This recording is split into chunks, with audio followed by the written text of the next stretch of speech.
क्या होगा अगर मैं आपसे कहूं कि बिहार का एक शांत शहर कभी बाघों का श्रापित इलाका था, जहां एक इंसान बाघ में बदल गया था और वो आज भी इस जमीन की कहानी में जिंदा है।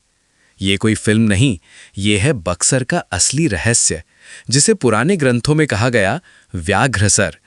लेकिन सवाल ये है, क्या सच में यहाँ कोई श्राप था? क्या कोई इंसान बाघ बन सकता है? और सबसे बड़ा सवाल, इस जगह का नाम बदलकर बक्सर क्यों पड़ा? आज का ये वीडियो आपकी सोच बदल देगा।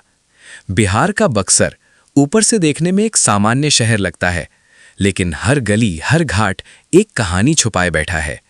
गंगा के किनारे बसा ये स्थान सदियों से ऋषियों की तपोभूमि रहा है और यहीं से शुरू होती है एक श्राप की कहानी।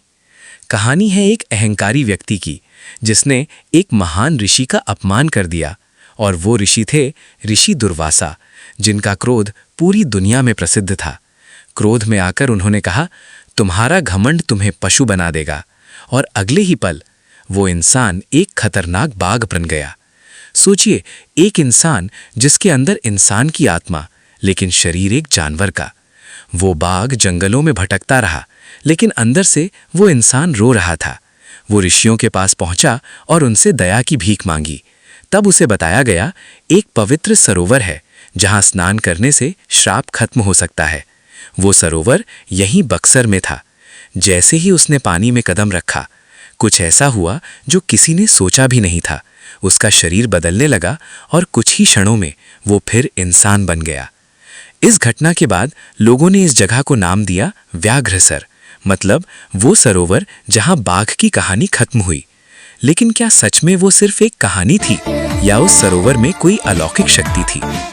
इस रहस्य को और गहरा बनाती है रामायण। कहा जाता है, भगवान राम लक्ष्मण अपने गुरु के साथ इसी क्षेत्र में आए थे और यहाँ उन्होंने राक्षसों का अंत किया। कुछ कथाओं में कहा जाता है, यही वो भूमि है जहाँ ताड़का का वध हुआ। क्या ये सब सिर्फ संयोग है, या इस जगह में सच में कोई शक्ति है? समय के साथ व्याघ्रसर बदलकर बक्सर हो गया, लेकिन नाम बदलने से रहस्य खत्म नहीं हुआ। आज भी कुछ लोग कहते हैं, रात के समय यहाँ अजीब घटनाएं होती हैं, और पुराने लोग इस कहानी को सच मानते हैं। तो दोस्तों, सवाल आज भी वही है, क्या ये सिर्फ एक कहानी है, या सच में यहाँ कुछ हुआ था? और अगर वो सरोवर आज भी कहीं है, तो क्या उसमें अभी भी वही शक्ति है? सोचिए, अगर आपको मौका मिले तो क्या आप उस सरोवर में स्नान करेंगे? कमेंट में जरूर बताइए। लाइक, शेयर और सब्सक्राइब साइफर मिस्ट्री के साथ, जहां हर कहानी के पीछे छुपा होता है एक राज।